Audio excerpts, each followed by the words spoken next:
Olá a todes, todas e todos que estão assistindo ao vivo e também a quem assistir depois, que ficará disponível no canal do Instituto Estudos MP.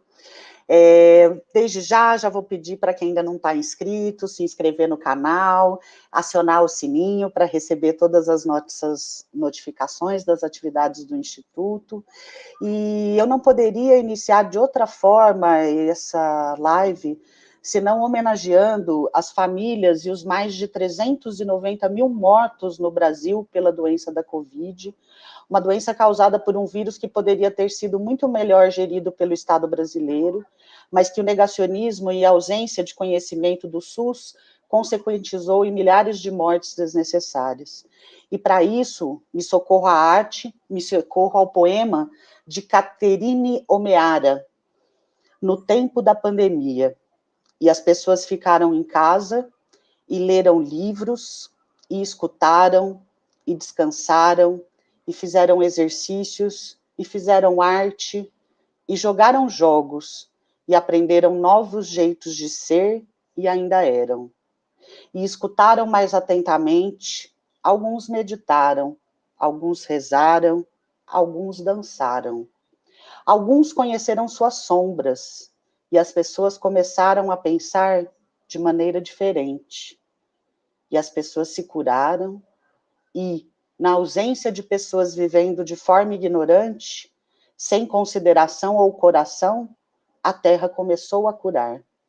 E quando o perigo passou, e as pessoas voltaram a se reunir, elas fizeram luto por suas perdas, e fizeram novas escolhas, e sonharam com novas imagens, e criaram novos modos para viver e curar a terra plenamente, assim como elas haviam sido curadas.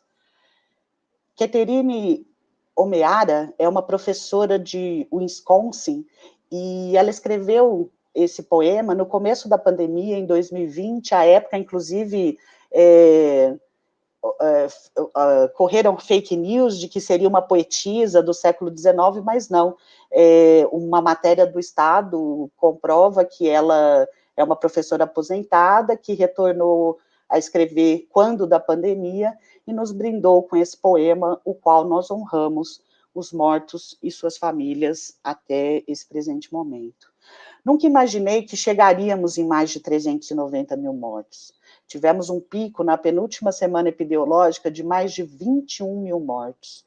Para se entender como, após completar um ano de pandemia, a situação piorou muito, o maior pico no ano de 2020 ocorreu na 30ª semana epidemiológica, quando morreram mais de 7.500 pessoas brasileiras, ou seja, atualmente são 3 vezes mais óbitos. Estamos há mais de 7 semanas batendo recordes de mortes acima de 10 mil. A poesia nos ajuda a ver para além dos números. Quanta dor existe nesse luto que agora já se aproxima como real de mais de 500 mil de brasileiros. Esse cenário epidemiológico horroroso impediu a realização do Fórum Social Mundial Justiça e Democracia de maneira presencial em setembro de 2021, como se pretendia inicialmente. E essa foi uma das razões pelas quais hoje estamos aqui online, pois, como já ressaltado nos eventos de lançamento do Fórum Social Mundial Justiça e Democracia, se faz necessário discutir desde já, ainda que nesse cenário pandêmico, o que está acontecendo não somente no nosso país, mas também no mundo. E não podemos retirar da centralidade o sistema de justiça e a intensidade de democracia. Então, por isso, o Instituto Brasileiro de Pesquisa e Estudos sobre Ministério Público, Direito e Democracia, também denominado Instituto Estudos MP, pretende contribuir com o Fórum Social Mundial Justiça e Democracia de maneira propositiva, com reflexões sobre caminhos futuros a serem construídos com a perspectiva da missão constitucional do Ministério Público Brasileiro Resolutivo. Assim, quero nesse momento, que é o primeiro evento do Instituto Estudos MP, após a mudança de diretoria, homenagear os nossos eternos presidente e vice-presidente fundadores, Marcelo Pedroso Goulart e Gregório Assagra Almeida, que continuam exercendo importante trabalho e liderança como associados do Instituto Estudos MP, mas que solicitaram não estarem formalmente na diretoria para dar mais atenção a questões familiares e pessoais importantes. Precisamos acolher o autocuidado dos nossos amigos e amigas queridos, em especial nesse momento que vivemos no Brasil. Então, eu honro os meus amigos Marcelo e Greg, e agradeço a confiança em mim e no querido Paulo Arantes, no exercício da presidência e vice-presidência, e todos os demais integrantes da nova diretoria do Instituto Estudos MP, de que pretendemos, sob a liderança ainda dos nossos mestres, dar continuidade a essa proposta tão bonita que se iniciou em agosto de 2019, quando realizada a Assembleia de Fundação do Instituto Estudos MP, que não pôde ter ainda sua formalização em virtude das dificuldades da pandemia, mas que agora está se melhor organizando para essa formalização. No entanto, não podíamos deixar de participar dessa semana de mobilização do Fórum Social Mundial Justiça e Democracia, pretendendo, com as atividades propostas, conferir novos olhares para o sistema de justiça e democracia, em especial no nosso país, Brasil. Então, sem maiores delongas, eu quero chamar para ser a mediadora da nossa atividade, que foi intitulada Diálogos Impertinentes sobre Justiça Restaurativa e Feminismos, atividade que está sendo realizada em parceria com o grupo de pesquisa Justiça Restaurativa Crítica, a quem agradeço a plena disponibilidade de construir essa parceria junto com o Instituto para esse primeiro evento, que tenho certeza que vai inaugurar uma série de outros. Convido a Procuradora de Justiça do Estado do Paraná e associada do Instituto Estudos MP, do Coletivo Transforma MP e do Movimento Nacional das Mulheres do Ministério Público, a Procuradora de Justiça, Mônica Louise Azevedo. Salve a todas, todos e todes. É com uma grande alegria que estamos aqui inaugurando a nossa participação no Fórum Social Mundial Justiça e Democracia. Inclusive, esse nosso evento é o primeiro de uma programação extensa que vai se desenvolver toda essa semana e que está sendo veiculado nas redes sociais. O Fórum Social Mundial Temático, Justiça e Democracia, significa o diálogo necessário, uma construção conjunta desses temas de interesse de todos nós. Essa mobilização virtual é um espaço de compromisso com os valores da democracia, da dignidade, da justiça social, e trouxemos essa atividade temática, Diálogos Impertinentes sobre Justiça Restaurativa e Feminismo, com a proposta de um novo olhar para questões que nos afligem tanto. Como Daniela já anunciou, eu sou procuradora criminal e membro do Ministério Público há mais de 30 anos. Me formei e ingressei no momento constituinte do Brasil, na época que estudávamos a Constituição Federal e que tínhamos a certeza que o Ministério Público era um agente de transformação social. Porém, a prática cotidiana nas instâncias de justiça, principalmente na área criminal e na área da infância e juventude, nos levaram a questionamentos se estávamos efetivamente promovendo alguma justiça. Na verdade, hoje vivemos dentro de um patriarcado que oprime toda a manifestação de cuidado, de acolhimento e de solidariedade. O sistema de justiça criminal está impregnado com uma racionalidade punitiva que só pensa em punir, produzindo dor, produzindo mais problemas do que solucionando. Nessa perspectiva, nos encantamos com as propostas da justiça restaurativa. A justiça restaurativa propõe uma nova abordagem aos conflitos e propondo a solução desses conflitos de uma outra maneira.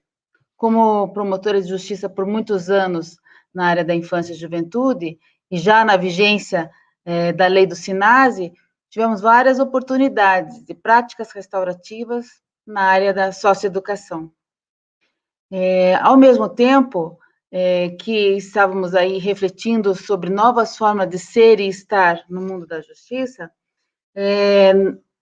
nós, promotoras de justiça, nos reunimos para elaborar uma reflexão sobre a questão do patriarcado e os papéis sociais subordinados da mulher em nossa sociedade, em 2016, quando apresentamos, Daniele Campos e mais outros colegas, uma tese no Congresso Nacional do Ministério Público em Belo Horizonte, que acabou trazendo à baila essa discussão sobre a desigualdade material e estrutural de gênero, suas interseccionalidades e repercussões nas nossas práticas cotidianas e no sistema de justiça, e culminou com a criação do Movimento Nacional de Mulheres do MP.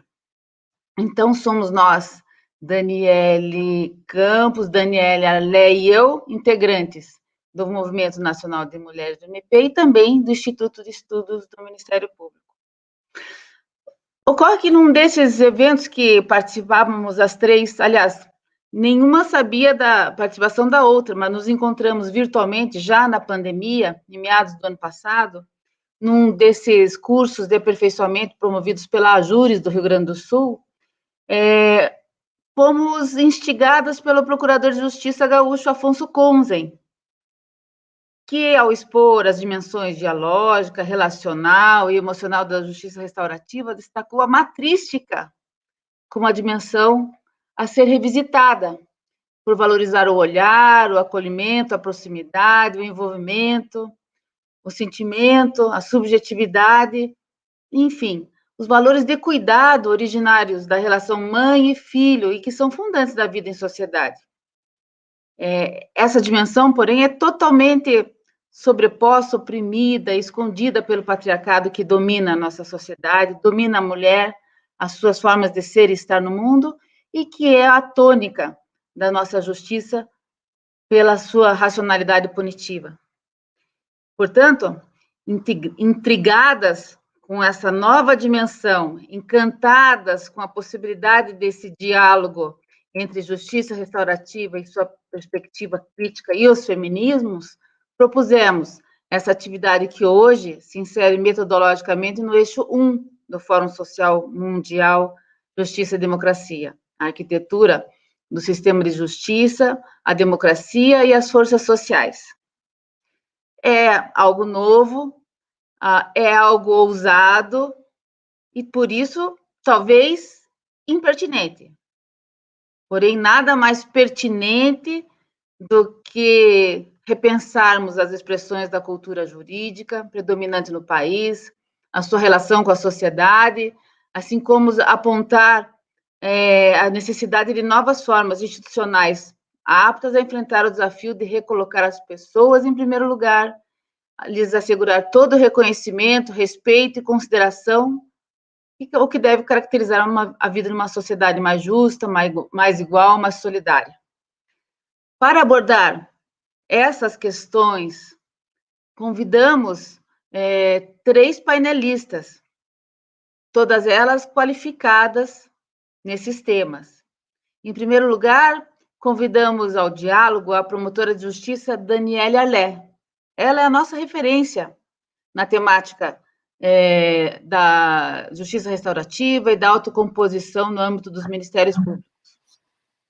Daniele Arlé é membra do Ministério Público de Minas desde 92, atualmente é titular da Promotoria de Justiça e Defesa da Criança e do Adolescente, na área infracional, é mediadora cadastrada no Ministério Público de Minas e membro do NINA, Núcleo Permanente de Incentivo à Autocomposição do Ministério Público. É coautora de diversos livros, Manual de Negociação e Mediação para Membros do Ministério Público, do livro Mediação, Negociação e Práticas Restaurativas, e Justiça Restaurativa e Ministério Público Brasileiro, de Belo Horizonte, que, aliás, traz em sua capa, e eu trouxe aqui o livro da Dani para que a gente pudesse ver, já o útero de uma mulher, o que evidencia, portanto, essa dimensão matrística da justiça restaurativa. e que nós queremos aqui tratar hoje. A Daniela, ela faz parte de diversos órgãos internacionais, e entre elas do CLAC, o Conselho Latino-Americano de Ciências Sociais, sendo que a sua formação acadêmica em sistemas de resolução de conflitos pela Universidade Nacional de Lomas de Zamora, na Argentina, se deu já há algum tempo. Também convidamos para contribuir a professora doutora Rafaela Porciúncula Palamola. Rafaela é doutora em Ciências Sociais pela PUC do Rio Grande do Sul, mestre em Ciências Criminais pela PUC do Rio Grande do Sul e em Criminologia e Execução Penal pela Universidade Autônoma de Barcelona. Professora e coordenadora do curso de Direito da Universidade de La Salle, do Rio Grande do Sul, é autora da monografia vencedora do 13º concurso de monografias de Ciências Criminais do Instituto Brasileiro de Ciências Criminais, do BCCRIM. Advogada criminalista, integrante do Instituto Aspectas e da Escola de Justiça Restaurativa Crítica. Eu trouxe também aqui a monografia dela premiada. Ver como nós mulheres também podemos ter uma produção acadêmica significativa, né? E também, como convidada, a nossa terceira painelista é a professora doutoranda Michele Karen dos Santos.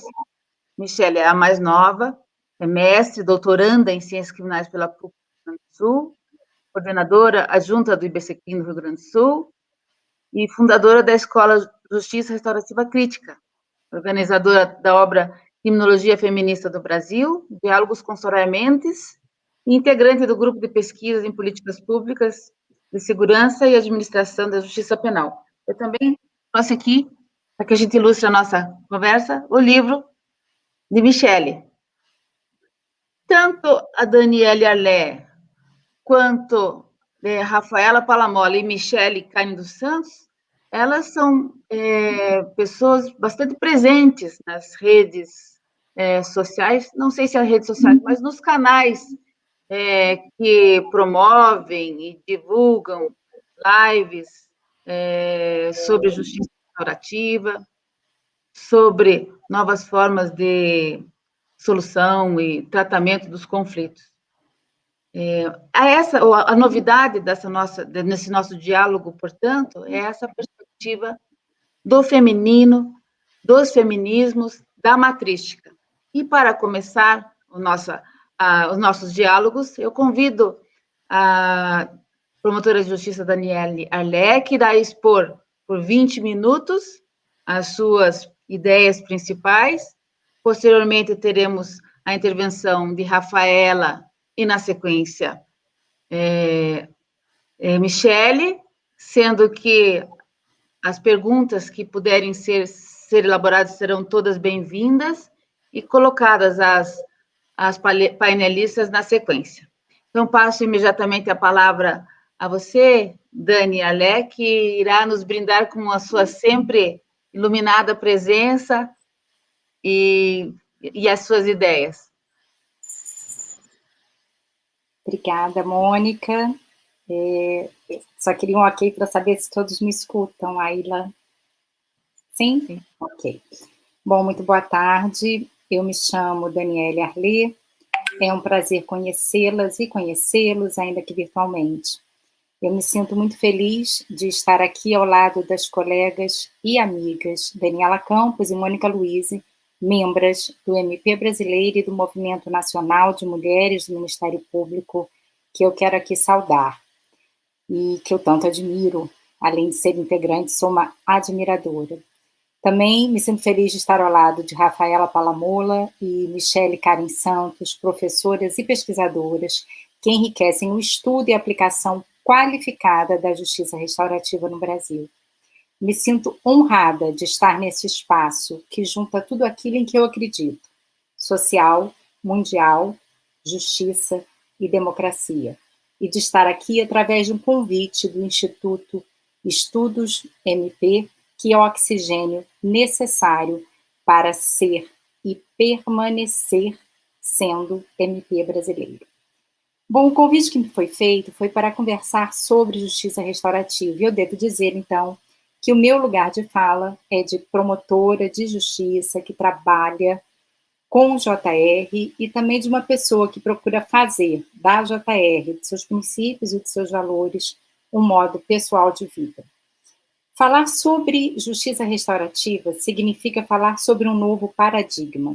E o paradigma, nós podemos defini-lo como um conjunto de crenças, valores e formas costumeiras de agir que, via de regra, nós recebemos e nós repassamos, influenciando de forma quase que automática como nós percebemos o mundo e como nós agimos no mundo. Sendo assim, eu quero iniciar essa conversa com uma proposta de exercício, que é uma proposta adaptada da professora Robin Kassarjian, e este exercício consiste no seguinte: todos respirem mais profunda e longamente do que estão acostumados.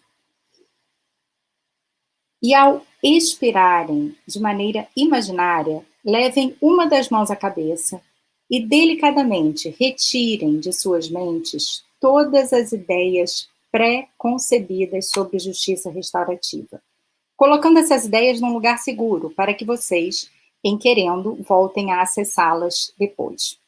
Procurem deixar também neste lugar seguro, agora, a sua atual forma de pensar e agir o direito penal. Esse exercício ele é necessário para nós podermos criar em nossas mentes um espaço para entender o que é essencialmente a justiça restaurativa e para podermos refletir intencionalmente sobre o atual paradigma que usamos para pensar e agir no direito penal. Então, eu pergunto aos senhores, analisando esse paradigma que nós colocamos ali, que te retiramos delicadamente com a mão e colocamos ali naquele canto imaginário, se nós olharmos para este paradigma intencionalmente, como costumamos pensar e agir no direito penal? O professor Álvaro Pires, no início dos anos 2000, ele cunhou a teoria da racionalidade penal moderna, mostrando que a racionalidade penal moderna é a nossa forma de pensar hoje sobre o direito penal e a pena. A racionalidade penal moderna é, assim, uma forma de raciocinar vinda do direito penal moderno e vem sendo construída desde o século XVIII, que é baseada, resumidamente, muito resumidamente, em dois pilares. O primeiro pilar: se alguém infringiu uma norma de natureza penal, deve receber uma punição, uma sanção, um castigo. E o segundo pilar: esta punição, sanção ou castigo deve trazer algum tipo de sofrimento. Caso contrário, não serve e não dá em nada. E agora, então, eu quero fazer uma proposta de reflexão. Quem anda satisfeito com este paradigma da racionalidade penal moderna? As vítimas estão satisfeitas? As vítimas de violências, por exemplo, inclusive da violência doméstica. Ofensores estão satisfeitos ou estão se sentindo vítimas do sistema e, portanto, não se responsabilizam? Famílias dessas vítimas e ofensores estão satisfeitas? Ou famílias onde ocorre alguma violência? Gente, desculpem as minhas cachorrinhas. E o meu fone não está funcionando. Então, eu vou pedir uma certa compreensão para a manifestação de ambas. A comunidade está satisfeita? Operadores desse sistema repressivo e desse sistema formal de justiça, como policiais, defensores, juízes, promotores, estamos satisfeitos? Eu não tenho como checar as respostas de todas e todos, mas, pela minha experiência, é como se eu pudesse ver as cabeças balançando em sinal de não. Não parece que andam satisfeitos. Estes mencionados, ou nós, operadores do sistema formal de justiça. Então, se esse paradigma, por si só, ele não está funcionando, pois não está satisfazendo as pessoas, o que nós vamos fazer? Como escreveu a doutora Gláucia Maiara, num prefácio de um livro que, para mim, foi um presente, e eu aqui abro parênteses para recomendar, que é o livro da Paloma Graf, Autonomia e Segurança, Atendimento às Situações de Violência Doméstica a partir da Justiça Restaurativa. Nesse prefácio, a doutora Gláucia Maiara diz o seguinte: ao mesmo tempo em que uma mulher é agredida a cada 2 minutos no Brasil, o país é o terceiro no mundo com a maior população carcerária. Se a punição fosse capaz de transformar a absurda estatística de violência contra a mulher, estes números e histórias de vida seriam diferentes. E aqui eu faço um pequeno registro histórico para mencionar que foi justamente em razão dessa insatisfação com a forma através da qual conflitos de natureza penal eram tratados, que surgiu o movimento contemporâneo da justiça restaurativa, lá em 1974, no Canadá.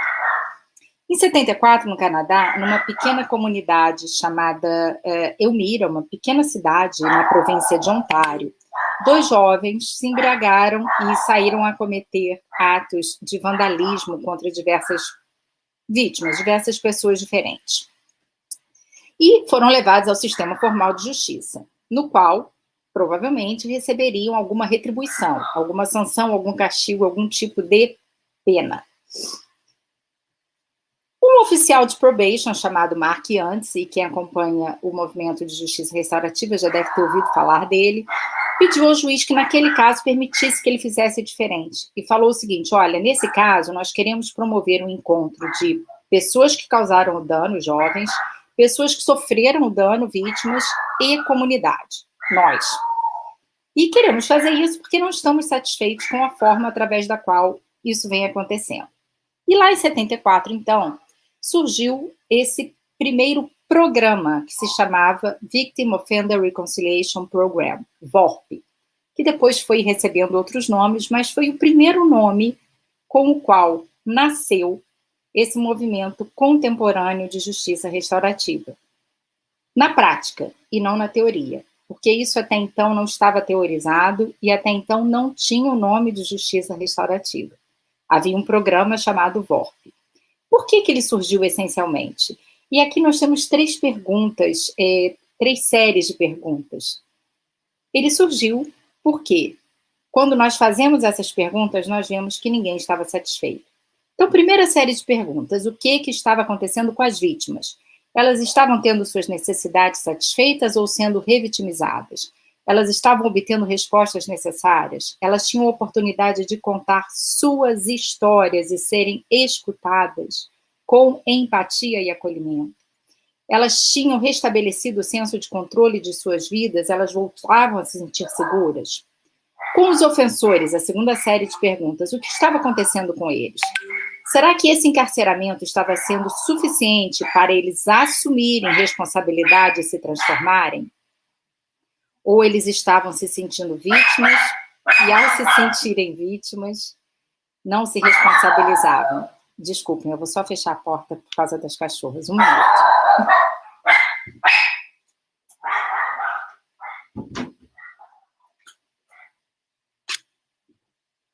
Desculpem a todas e todos. E, por fim, o que estava acontecendo com a comunidade? A terceira ordem de perguntas, né? Será que essa comunidade estava tendo alimentado o sentido de comunidade? Estava exercendo o seu poder como comunidade? E vejam bem, nestas 3 séries de perguntas, a primeira série de perguntas era: o que estava acontecendo com as vítimas? Porque as necessidades da vítima são o ponto inicial para a justiça restaurativa. Não se devem negligenciar as necessidades do ofensor e da comunidade, mas o ponto de partida é necessidades da vítima. E quem fala isso é o querido professor Howard Zehr, que, para quem não conhece a justiça restaurativa, é um grande referencial teórico do movimento de justiça restaurativa contemporâneo, e principalmente no Brasil, inclusive como constatado pelo CNJ, ele é um grande marco teórico do movimento restaurativo brasileiro. Foi o professor Howard Zehr que deu a este movimento o nome de justiça restaurativa, que só ganhou esse nome em 1990, quando este nome foi atribuído pelo professor Howard Zehr ao movimento no seu livro Trocando as Lentes. Ele não inventou o nome, ele já havia lido esse nome num artigo do Albert Iglas, mas o fato é que ele que deu a este movimento o nome de justiça restaurativa. Muito bem. Então, como que eu posso definir essa coisa que desde 1990 se chama justiça restaurativa e que começou a se movimentar lá em 74 na prática. Eu trouxe aqui algumas definições, porque, na verdade, o conceito de justiça restaurativa ele não é único e nem deve ser, mas eu trouxe algumas definições para facilitar o nosso diálogo. E a Resolução 12 de 2002 do Conselho Econômico e Social da ONU dizia que a JR é uma resposta ao crime, que respeita a dignidade e a igualdade das pessoas, constrói entendimento, promove a harmonia social mediante restauração de vítimas, ofensores, comunidade. Vejam a tríade: vítima, ofensores, comunidade. Só que ela foi se ampliando, então ela deixou de ser só uma resposta ao crime para ser, e agora eu vou citar o professor Howard Zehr, uma visão de justiça que quer a satisfação das necessidades, vejam bem, foco em necessidades, marca texto, de todos os envolvidos em qualquer situação que cause dano a alguém ou de violência, podendo essa situação ser ou não prevista em lei como crime. E essa satisfação se dá através de processos relacionais, processos onde há o envolvimento de todos, vítima, ofensor, comunidade. É assim a justiça baseada nas necessidades. E quando nós pensamos em necessidades, por exemplo, de uma mulher que sofre violência doméstica, eu vou citar só duas para nós refletirmos. Duas que normalmente são identificadas em grande parte das mulheres que sofrem violência doméstica. Primeira, ver o ofensor assumir responsabilidade. Segunda, contarem suas histórias e serem escutadas com respeito, com empatia, com acolhimento. Me parece que só essas duas já nos servem para concluir que a forma como estamos fazendo não está por si só bastando, pois não está satisfazendo essas necessidades. Tampouco as do ofensor e as da comunidade vêm sendo satisfeitas. O CNJ, por sua vez, em 2016, através da Resolução 225, também definiu a justiça restaurativa de uma maneira muito completa, complexa e longa. E essa resolução, no artigo 1º, diz que a JR é um conjunto ordenado e sistêmico de princípios, métodos, técnicas, atividades que visa a conscientização sobre fatores relacionais, institucionais e sociais motivadores de conflitos e violências e por meio do qual, ou seja, esse conjunto é por meio do qual os conflitos que geram dano concreto ou abstrato, não só mais crime, podem ser solucionados da seguinte forma. Vem lá nos incisos dizendo como solucionar esses conflitos através das práticas restaurativas, que são os processos de justiça restaurativa. E no inciso 3º coloca o foco de novo em necessidade. Práticas restaurativas terão como foco satisfação das necessidades de todos os envolvidos. Gosto também do conceito da querida professora amiga Johanna Turner, do Instituto Zehr, na IMU, nos Estados Unidos, que diz que, no seu livro Colorizing Restorative Justice, diz que a justiça restaurativa é uma filosofia que enfatiza a cura, a responsabilização para reparar danos, construir comunidades e fortalecer relacionamentos. E, como mencionou a querida amiga Mônica Luise, a justiça restaurativa acaba por ser, sim, uma dimensão matrística da justiça, como bem ensinado, como bem observado pelo querido sempre mestre Afonso Armando Conza. Matrística no sentido da cultura na qual homens e mulheres podem participar de um modo de vida centrado em cooperação não hierárquica. E outros conceitos também que vão se tornando cada vez mais amplos e cada vez, para mim, fazem mais sentido, que são a justiça restaurativa como movimento social que tem como finalidade melhorar a nossa vida em comunidade.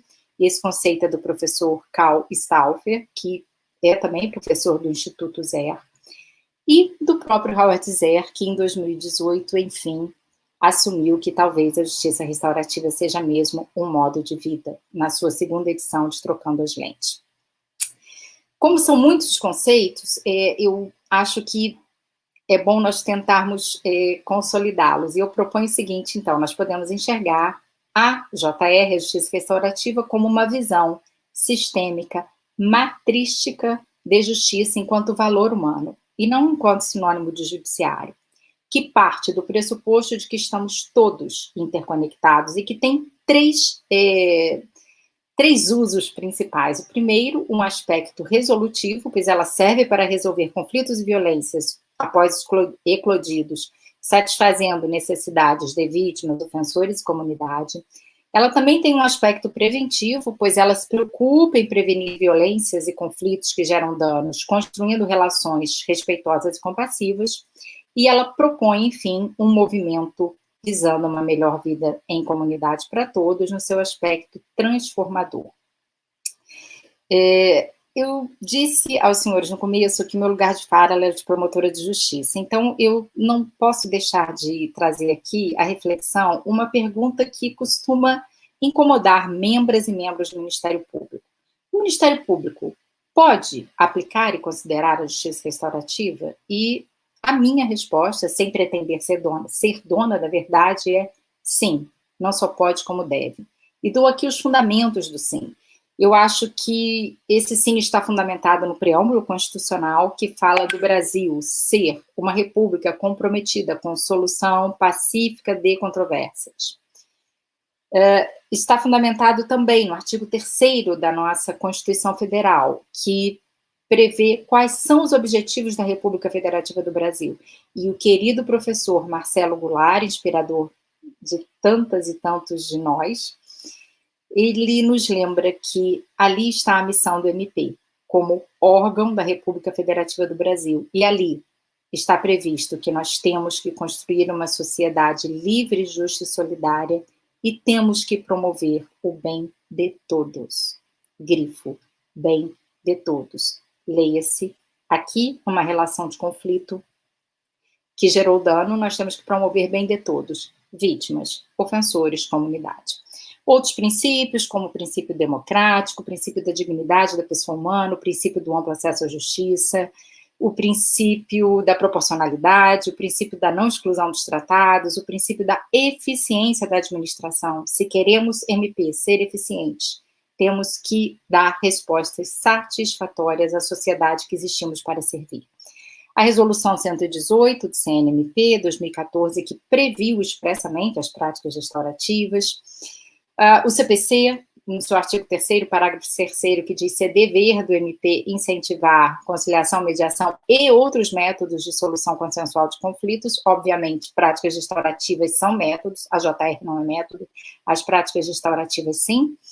A Carta de Brasília e, por fim, o Acordo de Não Persecução Penal, que abriu um portal para a justiça restaurativa, tanto que na sua primeira jornada de Direito e Processo Penal, o Conselho de Justiça Federal assim estabeleceu no seu artigo, no seu enunciado número 28.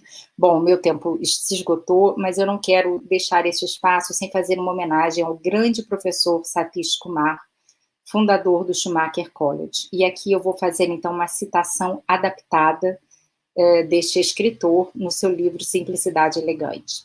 Vocês podem me considerar uma idealista? Sim, sou uma idealista. Porém, pergunto-lhes, quais as conquistas dos não idealistas até o momento? Dos realistas, quais as conquistas da racionalidade penal moderna? Essa racionalidade penal moderna tem governado a nossa forma de agir por tempo demais e não conseguiu trazer ainda paz e satisfação a todos. Então, quem sabe, nós possamos fazer diferente. E para fazer diferente é preciso coragem. E agora sim, finalizando, considerando que nós falamos de coragem, e como o meu coração é das Minas Gerais, eu faço o encerramento lembrando o grande João das Guimarães Rosas, na fala de Riobaldo, que nos lembra que o que a vida quer da gente é coragem. Muito obrigada. Agradecendo enormemente a sensibilidade e a sabedoria da nossa amiga Daniele Alé, né, que nos traz uma definição de justiça restaurativa a partir do lugar de fala do Ministério Público, né, que é o que ocupamos também. Agora eu convido para as contribuições da academia, a partir da doutora Rafaela Palamola, com uma perspectiva crítica, certamente tem muito a contribuir para o nosso diálogo e para a nossa reflexão. Então, Daniela, passo para você. Rafaela, passo para você a palavra agora, no período de 20 minutos. Boa tarde, pessoal. Inicio agradecendo o convite feito pela Mônica e pela Daniela. É um prazer imenso estar aqui na abertura das atividades, né, desse evento glorioso que acontece há tantos anos, né, que Porto Alegre, inclusive a cidade onde eu vivo e onde nasci, já sediou e talvez tenha sediado aquela edição mais emblemática de todas, né, e inclusive foi numa das edições do Fórum Social Mundial aqui em Porto Alegre que houve uma confluência de intenções, né, e de corações, se eu posso dizer assim, que deram um impulso para os primeiros projetos piloto da justiça restaurativa. Não sei se todos sabem disso, né, mas isso é algo que eu descobri na minha pesquisa de doutorado, que foi durante um Fórum Social Mundial em Porto Alegre que se encontraram vários atores muito importantes para a justiça restaurativa brasileira, e a partir desse encontro, então, é que se viabilizou o início, né, a gênese da justiça restaurativa brasileira. Então, eu tenho muito encantamento pelo Fórum Social Mundial, né, e relacionado, então, à justiça restaurativa, esse espaço é ainda mais importante. Não vou me alongar, mas quero cumprimentar a fala da Daniela, que me antecedeu, e cumprimentar a Michele, que vai dar sequência a essa nossa mesa virtual aí de debates, né? Gostei muito de ouvir a Daniela, nunca tinha ouvido ela falar sobre justiça restaurativa, e, na verdade, foi uma boa escolha começar pela exposição da Daniela. Ela fez uma excelente exposição, né, do que é a justiça restaurativa, trazendo dados super importantes para a gente entender de onde sai a justiça restaurativa, de onde vem isso, né, e quais são as motivações, digamos assim, iniciais do percurso da justiça restaurativa moderno, ou contemporâneo, melhor assim dizer. Então, até por conta da apresentação que ela fez, eu vou me permitir saltar algumas informações que eu tinha selecionado para iniciar o debate, né? E eu vou falar um pouquinho, centrar um pouco mais a minha fala na questão das influências, né? Dos movimentos e teorias que influenciaram a justiça restaurativa ao longo aí dessas 4, 5 décadas, cada vez isso aumenta, né? Eu já falo disso há mais de 15 anos, então a gente se perde na temporalidade, às vezes. Mas eu queria abordar um pouquinho, então, essas influências que também vão nos ajudar a entender isso que a Mônica e a Daniela pediram que eu abordasse hoje, né? Que é a falar um pouco dessa visão mais crítica da justiça restaurativa, né? Que quando a gente fala em justiça restaurativa, a gente pode estar falando sobre muitas coisas, né? Esse é um fenômeno que está muito vinculado à justiça restaurativa por conta da trajetória da construção da justiça restaurativa, digamos assim, né? A Daniela estava falando da primeira experiência, né, que se tem notícia lá no Canadá, e ela mencionou que quando essa experiência acontece, ela não era chamada de justiça restaurativa, né? Era uma experiência de uma forma mais informal de administrar um conflito, né? A técnica utilizada era a mediação, vítima-ofensor, mas naquele momento não se tinha o que hoje se tem, né? Que é um grupo aí, a gente pode chamar de modelo de justiça, né? chamado de justiça restaurativa. Naquele momento, a gente tinha a intenção de uma pessoa querendo fazer diferente, que não estava satisfeito com a sua prática, né, que queria dar para as pessoas envolvidas naquele problema a oportunidade de olhar para aquele problema de uma maneira diferente. Então, isso é uma coisa muito interessante da justiça restaurativa, que para nós que somos do campo do direito, é estranho, né, a gente perceber isso. Mas a justiça restaurativa, ela começa pela experiência, né, começa pela prática, e aos poucos vai se agregando teorias a essa experimentação contínua, né. Por isso que é importante para a gente entender hoje o que é a justiça restaurativa, é olhar um pouco para trás e pensar o que motivou essas experiências lá no início, né, e quais foram as teorias, quais foram os movimentos sociais que também influenciaram para que essas experiências acontecessem, né. Então, acho que eu posso começar por aí, falando um pouco desse contexto de influências, tá? Então, eu vou citar, fazer breves comentários, porque o nosso tempo é bem curtinho, né, e também eu quero partir para os debates.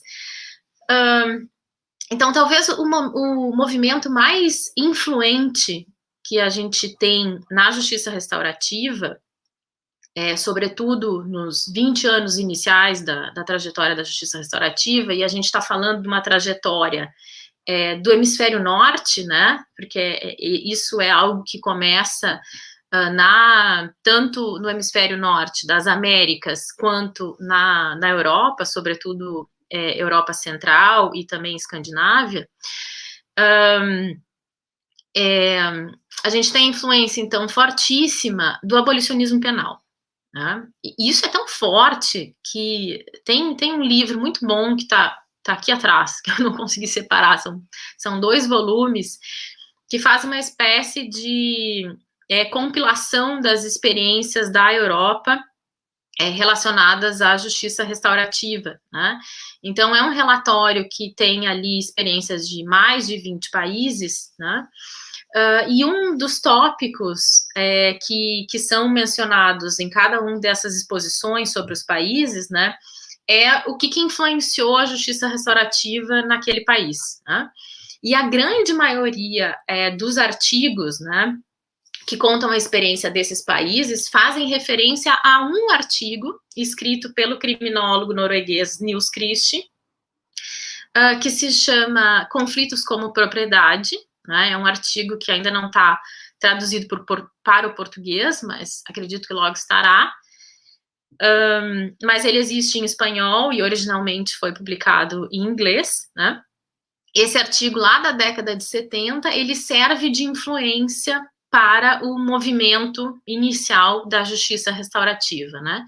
Então, ele é lido por pessoas que estavam no campo, sobretudo no campo jurídico, né, que estavam lidando com esses conflitos, né, principalmente no âmbito da justiça juvenil, né, desses vários países aí, e ele serve, então, de impulso para que aquelas pessoas implementem alguma estratégia diferente, né, para lidar com aqueles conflitos do dia a dia, do seu cotidiano profissional, tá?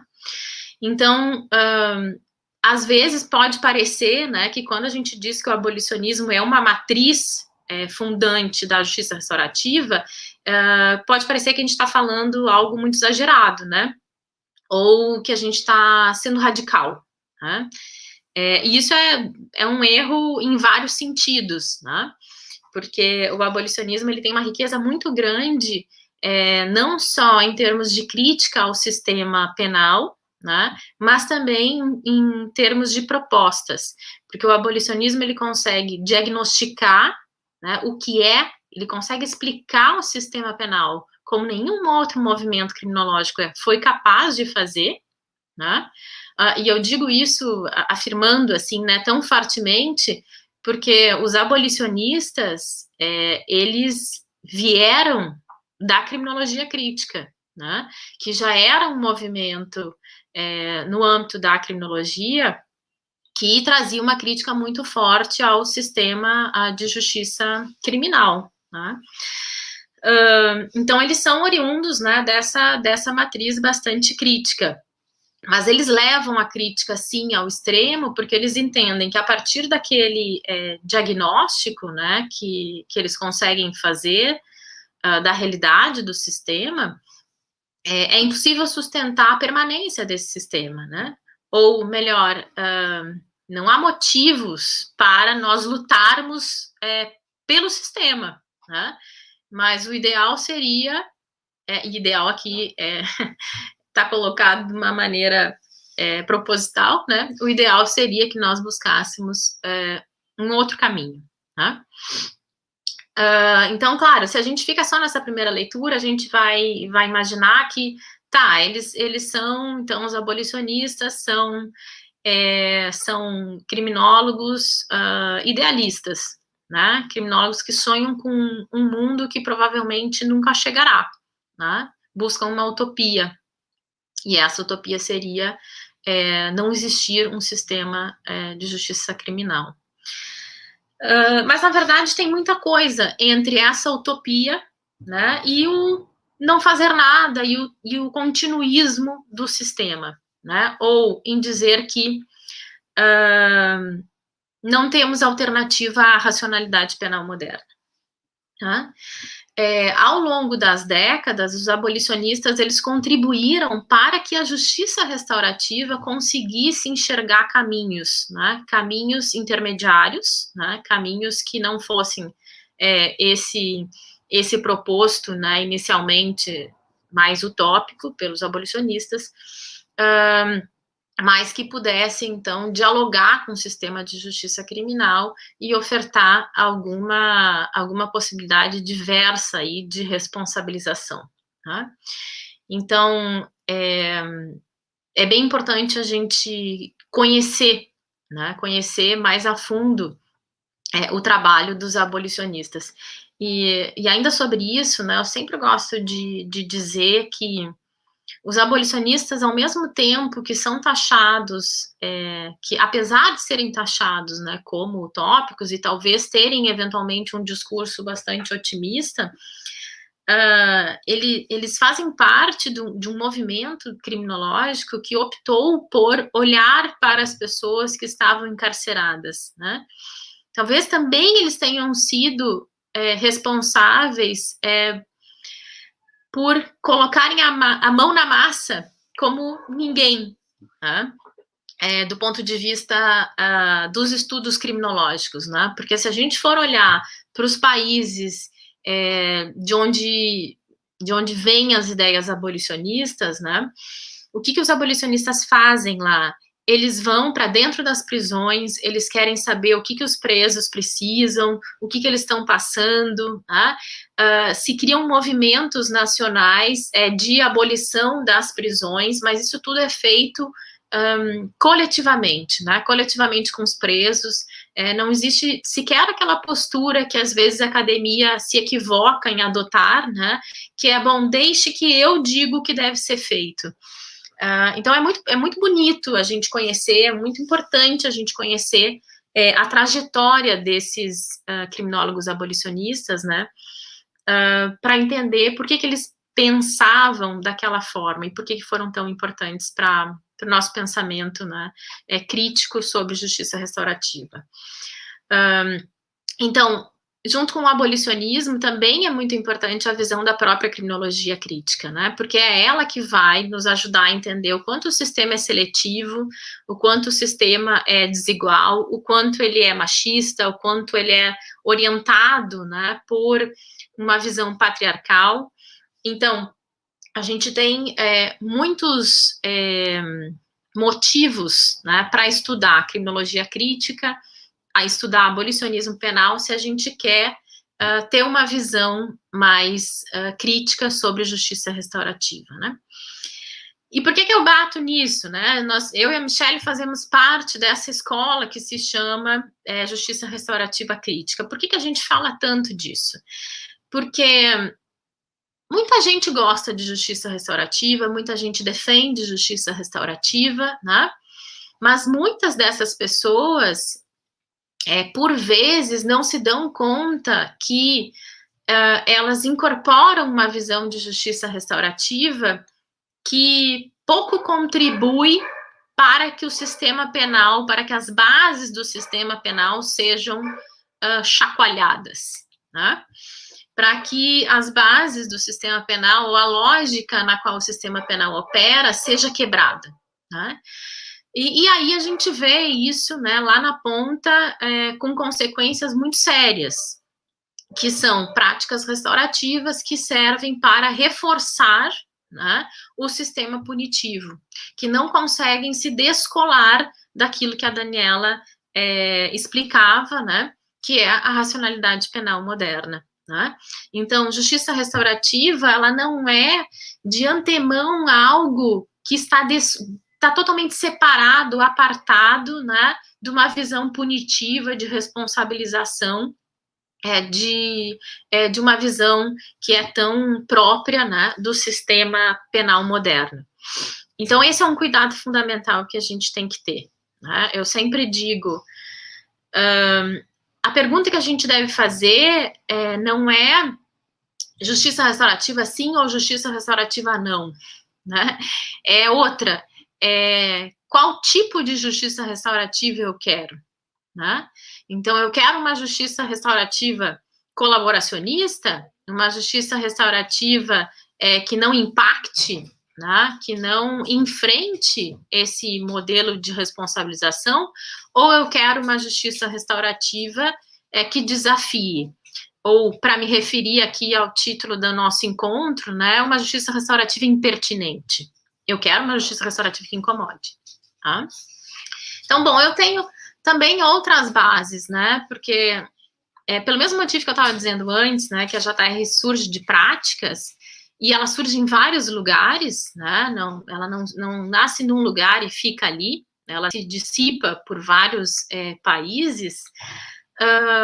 É por esse motivo também que as influências da justiça restaurativa são várias. Então, a depender de onde ela tenha sido desenvolvida, ela vai ter sido mais ou menos influenciada por esses dois movimentos criminológicos que eu me referi, e também pode ter sido influenciada pelo comunitarismo, pelo liberalismo e pelo individualismo, né? Pelo movimento de vítimas e pela vitimologia, né, que é um ramo, digamos, acadêmico, né, que se debruça sobre a questão das vítimas, por tradições indígenas, pelo cristianismo, né? Então, se a gente vai pegar o modelo do Zer, por exemplo, a gente vai identificar que tem uma força bem grande, né? A matriz religiosa tem uma força bem grande naquilo que o Zer conta sobre justiça restaurativa, tanto que tem um capítulo do livro dele dedicado a isso, né? Mas isso quer dizer, então, que JR tem que ser necessariamente vinculada a alguma matriz religiosa? Não. Né? Então, por conta também dessa trajetória, é que hoje é cada vez mais comum a justiça restaurativa ser vista como um movimento social, né? Por conta dela ter nascido das práticas, né? E do ponto de vista teórico, o desenvolvimento da justiça restaurativa é até incipiente se comparado com o acúmulo de práticas, né? Isso é bom, isso é muito bom, mas ao mesmo tempo, isso é problemático, né? Por quê? Porque como a gente tem muitas visões influenciando a justiça restaurativa, nós também temos muitas experiências que levam o nome de justiça restaurativa fazendo coisas muito diferentes uma das outras. Isso, para início de conversa, traz um complicador para quem vai fazer pesquisa em justiça restaurativa, né? Que é a dificuldade de olhar para uma experiência e dizer, tá, mas isso é ou não é justiça restaurativa? Eu, até um certo momento, eu procurava ler, né, os princípios, os valores da justiça restaurativa e olhar para a prática e dizer, bom, isso é ou não é JR? A partir desse arcabouço teórico. Passado um tempo, em função da minha trajetória de pesquisa na justiça restaurativa, eu comecei a fazer diferente. Se aquela experiência se diz justiça restaurativa, tudo bem, eu vou olhar para ela como uma experiência de justiça restaurativa. Mas aí eu vou poder pontuar. essa é uma experiência de justiça restaurativa contra-hegemônica? Essa é uma experiência de justiça restaurativa crítica que desafia a estrutura do sistema punitivo, né? Ou ela é uma experiência que reforça? Né? Então, é diferente a gente dizer que simplesmente aquilo que está sendo feito não é JR, do que dizer que é, mas que é um modelo de justiça restaurativa que eu não gostaria, né, que fosse disseminado, né, justamente por ter essa matriz mais crítica em relação ao sistema penal. Né? Bom, a abertura é tão grande da justiça restaurativa que tem um relatório que é de 2007, de práticas restaurativas, né, que foi feito na Inglaterra, que diz o seguinte: no fim das contas, justiça restaurativa significa coisas diferentes para pessoas diferentes. Tá? Então, esse é um ponto que a gente tem que prestar bastante atenção. Eu estou com o meu tempo super esgotado, mas eu queria deixar uma reflexão, né, em cima do que nós temos no Brasil como influências da justiça restaurativa, para a gente pensar se a nossa justiça restaurativa tem condições de se colocar como uma prática crítica em relação ao modelo punitivo, né? Então, a gente tem influência muito forte do que se chama de cultura de paz, né? A ideia de pacificação social está muito presente no discurso oficial da justiça restaurativa, e claro que a gente entende muito isso, né? Porque o Brasil tem uma experiência de violência muito grande, então não é de se estranhar que a justiça restaurativa se coloque, né, nesse lugar como uma alternativa pacificadora. Mas essa ideia também tem impactos, talvez a Michele possa falar um pouquinho disso depois. Comunicação não violenta é algo que está presente, né, na justiça restaurativa brasileira, e isso não está presente necessariamente em todos os outros lugares que usam a justiça restaurativa. Questões muito místicas, né, estão presentes na nossa justiça restaurativa por conta da prática que se utiliza majoritariamente no Brasil, né, então não dá para negar que a gente tem todo um misticismo envolvendo o modelo dos círculos, né, que são aí calcados numa formação específica, né? A gente não tem só uma formação de círculos, a gente tem mais pessoas, né, desenvolvendo metodologias de círculos. E perifericamente a gente tem o discurso, né, da reforma do modelo de administração de conflitos. E perifericamente, porque lá no início da JR no Brasil isso estava presente, e aos poucos isso vai se dissolvendo, né, vai desaparecendo. Né? Então, a nossa realidade, daí para fechar, de práticas restaurativas que são baseadas num conhecimento restrito sobre o tema, porque a gente trabalha com poucos autores, né? A gente praticamente utiliza uma visão de justiça restaurativa, dentre tantas possíveis, né, para olhar para a nossa JR. Temos práticas restaurativas extremamente centradas nos ofensores, e isso é um grande problema, né? Isso me parece, assim, que o Ministério Público está num lugar privilegiado, né, para discutir essa questão e levantar a bandeira, né, da necessidade que temos de trazer as vítimas para dentro da justiça restaurativa, porque se o intuito é arranhar, né, incomodar essa visão punitivista preponderante, nós precisamos levar a justiça restaurativa, ou melhor, permitir que as vítimas participem da justiça restaurativa, porque essa sim é uma oportunidade de quebrar essa lógica punitiva que as vítimas estão inseridas, né? Sem elas a gente não consegue avançar. Então esse é um problema, né? E o outro problema também é o reduzido envolvimento da comunidade. Eu vou encerrar por aqui, eu acho que a gente consegue avançar em outras questões no debate, peço desculpas por ter avançado aí no meu tempo. Obrigada mais uma vez pelo convite, Mônica e Daniela. Nós aqui agradecemos, Rafaela, com suas contribuições, por destacar a importância da justiça restaurativa impertinente, contra-majoritária ao discurso oficial da cultura da paz, da CNV, das questões místicas, que também nos incomodam e que acabam por contaminar e até criar algumas ideias pré-concebidas sobre justiça restaurativa, enquanto uma possibilidade de mudança e de transformação. Agora, eu convido a Michele dos Santos, que é uma doutoranda, está no meio das suas pesquisas bem intensas sobre justiça restaurativa e a questão de gênero, já a escutei algumas vezes tratando da violência doméstica, e que certamente nos trará a dimensão, também nos trará a dimensão do feminino para essa nossa discussão inicial. A palavra é sua, Michele. Bom, boa tarde a todas e todos, quase boa noite, né? Quero só, de pronto, agradecer o espaço, acho que é super interessante, né? Esse diálogo impertinente, mas tanto quanto pertinente, em um espaço, né, de atividade do Fórum Social Mundial, porque, bom, né, o que estamos falando aqui, se não de justiça e democracia? Então, agradeço imensamente a proposta e o desenvolvimento, né, desse encontro. Aproveito para cumprimentar as colegas, a Daniela, a Mônica, a Daniele e a Rafaela, né, que já falaram antes de mim, e trouxeram questões importantíssimas até para minha fala poder seguir a partir daqui. Fiquei muito feliz de ver a Mônica com o nosso roxinho, Criminologias Feministas no Brasil.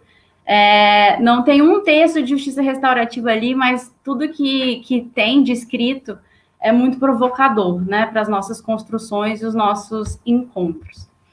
Mas, bom, minha fala hoje, ela tem como objetivo trazer, tanto quanto brevemente, espero conseguir, o que eu considero estar hoje no centro da encruzilhada, né, onde os movimentos feministas vão encontrar a proposta da justiça restaurativa. Então, acho que desde a Constituição, né, das lutas pelos direitos das mulheres, pensar os processos de vitimização e os processos de criminalização a partir dos estudos criminológicos, críticos e feministas, nos trouxe essa possibilidade de enxergar, né, diante de múltiplas matrizes de opressão, como classe, gênero, raça, o que o sistema de justiça, né, e mais especificamente o sistema de justiça criminal, fundado meramente em um paradigma punitivo, pode reservar para as mulheres.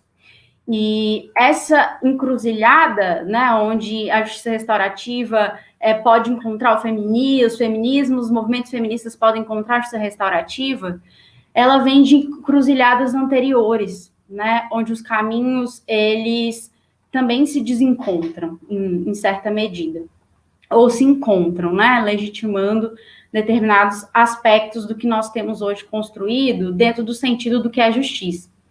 E aí é onde a gente se acha também numa relação complexa entre o que deveria ser e o que é. Porque, bom, o que deveria ser no âmbito dos processos de vitimização das mulheres? A gente espera respostas violências, reconhecimento público, políticas públicas, sociais, debates de gênero que promovam transformações na sociedade. E não é à toa que, desde a década de 70, o movimento feminista brasileiro ele vem lutando para obter reformas políticas e jurídicas no tratamento dessas violências. Então, várias estratégias foram utilizadas, né, mirando o dever ser. Então, a gente tem aí a utilização, né, dessas estratégias por esses movimentos feministas, e a gente consegue ver muitos avanços dentro desse estabelecimento de políticas públicas específicas. A gente tem, bom, a criação de delegacias especializadas no atendimento à mulher, a sua incorporação como política pública, a alteração na interpretação doutrinária e jurisprudencial da tese da legítima defesa da honra, a revogação de inúmeros tipos penais discriminatórios, a modificação da redação do crime de estupro, a própria Lei Maria da Penha vem como uma grande conquista do movimento, tipificação do crime de feminicídio, enfim. Né, a gente tem uma super agenda aí, inclusive uma agenda pensando a criminalização de mulheres, o quanto se deve trazer para o âmbito também da execução penal, quando figuram ali mulheres autoras de crimes, a importância de se construir, desde as suas experiências, possibilidades de punição, né, que pelo menos esteja atrelado dentro do que a gente conhece como direitos humanos. Então, a gente vê uma agenda que traz inúmeras discussões para o espaço público, politiza o espaço privado, onde o direito penal e as suas agências de controle e processamento de conflitos, eles vão se tornar, de fato, um campo de disputa, onde as experiências das mulheres, no campo do DVC, para onde se estava mirando, ela deveria informar doutrinas e práticas, né? Contudo, no mesmo passo, não demorou muito para esse sistema mostrar sua face mais perversa ao promover a intervenção nos nossos corpos, nas nossas vidas, né? Das mulheres vitimadas e não só, também das mulheres criminalizadas. Então, e a gente pode lembrar aqui, né? Vamos fazer isso, lembrar quais são as principais críticas para esse sistema: incapacidade de resolução efetiva dos casos mais graves, poucas denúncias em relação a eles, condenações, né, relativamente benevolentes, revitimização da mulher que acessa ao sistema, falha na erradicação da violência, a dificuldade de operacionalizar o sistema penal, quando a mulher não se enquadra no estereótipo da vítima ideal, produzindo seletividade, má redistribuição de recursos e discursos, e para as mulheres criminalizadas também, né? A criminologia feminista, lá com a professora Soraya Mendes, já nos dizia e nos trouxe escancarado: o sistema é feito por homens, para homens, e utilizado para mulheres, é sobre mulheres, né? Onde essas especificidades não são atendidas, muitas vezes com condenações mais duras, né? A partir de discursos moralizantes, sexistas, racistas, além de um Estado desempenhar, né, todo um papel que comunica essas estruturas de matrizes de opressão. E aí, nesse cenário todo, a gente vai ver o enfrentamento às violências contra as mulheres, e eu digo todas as violências, não estou eu aqui recaindo apenas sobre a violência doméstica, mas todas as mulheres, inclusive nos processos de criminalização, um cenário onde a gente vê duas variáveis mais evidentes quando a gente pensa no enfrentamento. Um primeiro cenário, onde a estruturação de um sistema de pensamento, ela vai sustentar a legitimidade da lei penal e a funcionalidade do sistema de justiça penal tradicional. Então, esses campos, né, eles vão ser disputados e vão investir nele como um dispositivo, mesmo que um dispositivo precário, de tutela de direitos, sempre trazendo muito que o uso simbólico da lei penal é um atributo irrenunciável na luta dos direitos humanos, né? Só que aí a gente tem uma outra variável, que é a interpretação das realidades sociais através das matrizes de opressão, somada à construção dos debates de gênero a partir da criminologia crítica, onde é descartada a possibilidade positiva de atuação do sistema de justiça penal frente às violências contra as mulheres, indicando que emerge, né, e é emergente mesmo, outros caminhos de justiça.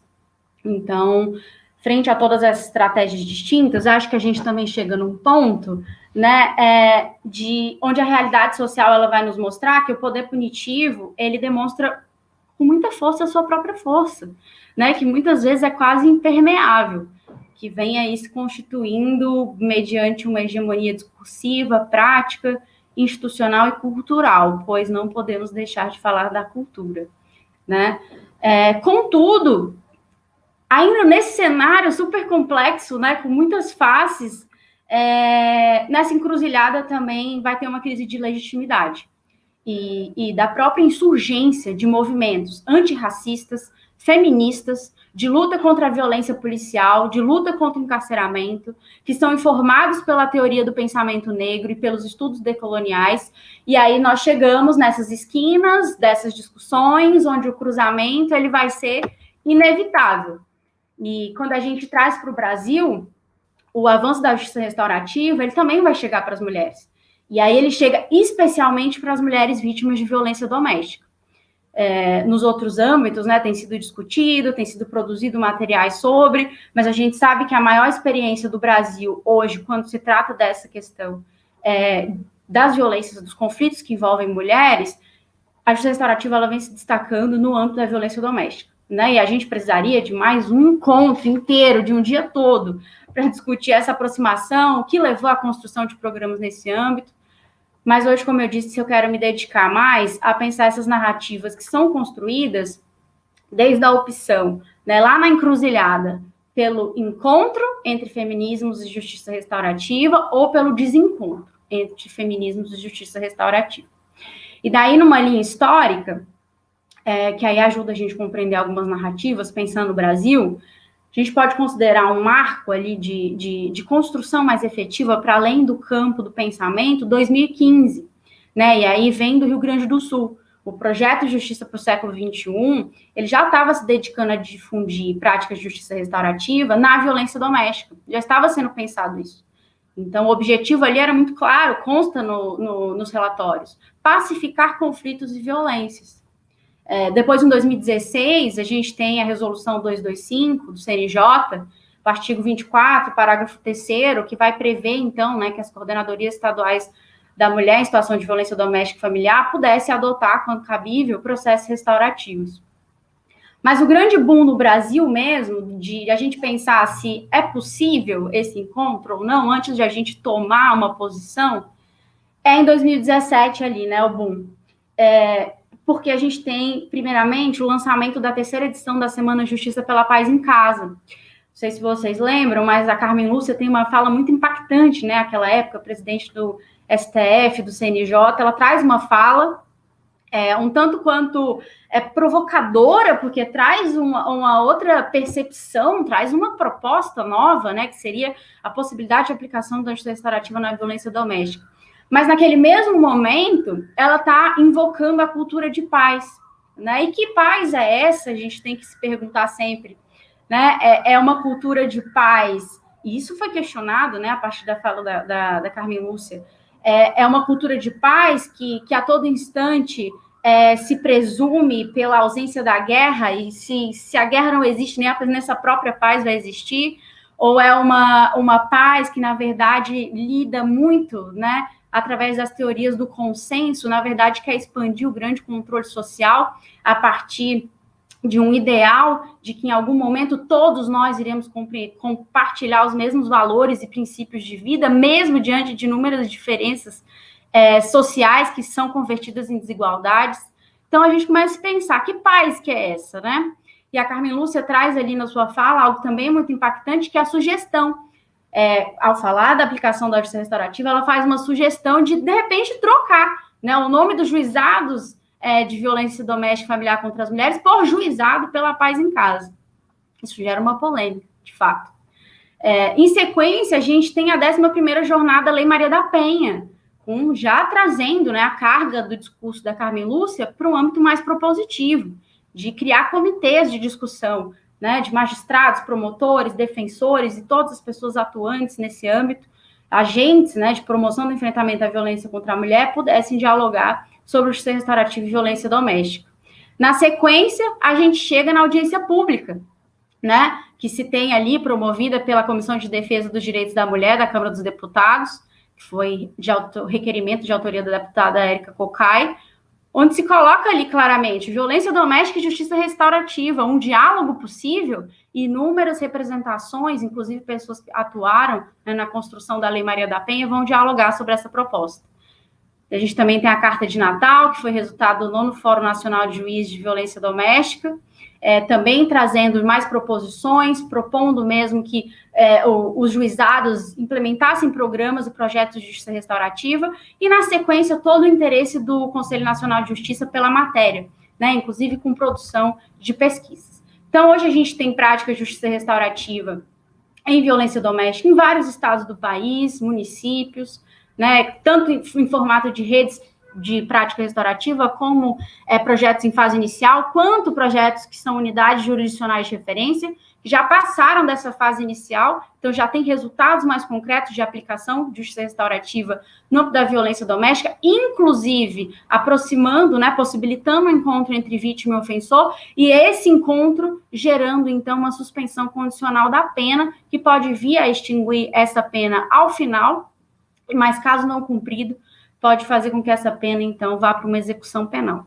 Mas a gente tem alguns estados mais avançados, né? A gente tem algumas regiões, né, mais avançadas, Amapá, Pará, Rio Grande do Sul, que tem 3 unidades jurisdicionais de referência, mas, então, esse é o momento onde a gente vai se deparar com essas percepções diversas, né? E aí, primeiro ponto, principais críticas, o desencontro. O feminismo não vai querer andar de mãos dadas, os movimentos feministas não vão querer andar de mãos dadas com a justiça restaurativa. E aí, por quê? Bom, 2017, né? Qual é o contexto? Impeachment da Dilma Rousseff em agosto de 2016, novas alianças governamentais, novos protagonismos políticos e desmontes de direitos sociais, muitas discussões, né, no âmbito político sobre gênero e sobre como dialogar, né, sobre gênero em muitos outros campos da sociedade, toda a polêmica que está envolvida ali naquele ano. Mas entre os principais riscos, dentro desse contexto, então tem um movimento que diz claramente: nós vamos optar pelo desencontro nessa encruzilhada, porque a união entre justiça restaurativa e violência doméstica, naquele momento, poderia estar inserida na disputa religiosa, né, onde se proliferava inúmeros grupos que pretendiam neutralizar a violência em prol da unidade familiar, que é um histórico do patriarcado brasileiro. Então, quem garantia e quem garante que a justiça restaurativa não está a serviço de voltar toda essa dinâmica de publicização da violência para o espaço privado, onde ninguém, né, mete a colher? Então, temos essa primeira argumentação. Depois a gente tem o pensamento de uma justiça restaurativa que seria ineficiente, né, nesses casos, porque o Brasil já tem na sua característica uma má condução dos juizados e varas, né, especializadas, mal tem delegacia especializada em todos os estados, mal tem juizados. Então, bom, como que a gente avança para uma outra etapa, né? A implementação de um novo modelo de justiça poderia estar, inclusive, tomando mais protagonismo, porque aquele também era um cenário de cortes orçamentários nas políticas de enfrentamento à violência contra a mulher. Outro argumento que se traz é que, diante do histórico de violência contra as mulheres, essas práticas, né, e aí se lê, às vezes, de uma forma muito simplista, mas, enfim, práticas de mediação e de conciliação, elas seriam lidas como um modelo reprodutor da violência. Então, sim, tem o ideal de que nós só venceremos a violência contra a mulher mediante a sanção que é típica do direito penal. Então, a gente tem uma percepção generalizada de que a justiça restaurativa ela tem surgido para desafogar o judiciário e, por isso, existiria um risco, né, de seletividade relacionada tanto à persecução penal quanto à revitimização das mulheres que sofrem todos os tipos de violência. E aí tem mais um outro ponto, que seria essa preocupação acerca da implementação de um modelo de justiça, que seria essa justiça restaurativa, de forma unilateral pelo Poder Judiciário, sem uma discussão com os movimentos de mulheres e outros profissionais especializados. E a isso vem muito atrelado à própria fala da Carmen Lúcia, né, a polêmica da mudança do nome dos juizados, porque toda essa dinâmica de luta, os direitos que foram conquistados, eles estão muito envoltos no campo da busca, né, dos movimentos feministas, por igualdade, equidade, liberdade, proteção, uma vida livre de violência. Então, se afirmou, né, que a compreensão do CNJ ou de qualquer outro espaço institucional não pode ser à parte, né, marginalizando a voz das usuárias e a voz dos movimentos que tanto lutaram para construir algo de diferente. Mas, então, a gente tem um desencontro, né, que é esquematizado aí em 3 aspectos fundamentais, dentro dessas preocupações. Então, a gente tem esse aspecto geral e normativo, os casos de violência doméstica, eles exigem uma intensa declaração pública sobre a sua inaceitabilidade, né, e não pode ficar ali só no âmbito privado. Então, precisamos pensar, né, de que forma essa justiça restaurativa poderia contribuir, de fato, mas aqui está sendo colocado que ela não poderia contribuir nesse desencontro. O próprio aspecto, né, da estrutura interna do procedimento dessas práticas, com desequilíbrio de poder, banalização da violência, de que forma que essas práticas estão sendo utilizadas, que é onde entra o terceiro aspecto, que é da qualidade dessas práticas. Então, como elas estão sendo, né, desenvolvidas a serviço de quê e para quê. Mas, de outro lado, então, para encaminhar para o meu final, dessa grande encruzilhada, esse movimento, quando ele chega no centro desse encontro, ele encontra uma justiça que tem muitas promessas. E que talvez seja o caso de, então, ao ir embora, né, no encontro dessas esquinas, se tomar um caminho comum. que é uma justiça restaurativa que está mais atenta, né? Um modelo de justiça que está mais atento, que é mais comprometido com a participação dos sujeitos históricos, na construção de outros sentidos de justiça, que coloque o corpo e a vida das mulheres no centro da produção de saber e dessas práticas reparadoras, dignificantes, né? Porque se a gente vê um abismo entre o direito e a justiça, a gente pode ter como horizonte uma justiça que não apenas comunica o direito, mas principalmente comunica a importância da vida e das experiências das pessoas, inclusive das mulheres, primordialmente dessas mulheres vítimas. E talvez aí no centro dessa encruzilhada, o caminho escolhido ele pode ser o mesmo, né? Pelo menos em um tom de aproximação ou fortalecimento de pautas em comum. Mas então a gente vai ter ali como motivos desse encontro uma justiça que tira essa vítima, né, de um conceito minimamente individualizado, mas traz para um conceito mais amplo. Então, a gente tem tanto uma vítima individualizada quanto um conceito mais amplo, e onde o procedimento dialogado e a participação dos sujeitos é só uma potencialidade, porque a maior potencialidade está, de fato, não só apenas a distinção desse modelo, mas a partir desse modelo, poder existir a possibilidade de compreensão da raiz do problema, que leva a outras dimensões, a outros marcadores sociais da diferença, pois sabemos bem que as violências contra as mulheres não estão só localizadas em relações interpessoais, né? Elas também estão localizadas nas múltiplas relações de poder, nas hierarquias, né? na forma de subjugação e subalternização dos nossos corpos, das nossas vidas. No outro momento, a gente chega também no reconhecimento, né? O reconhecimento é um forte argumento.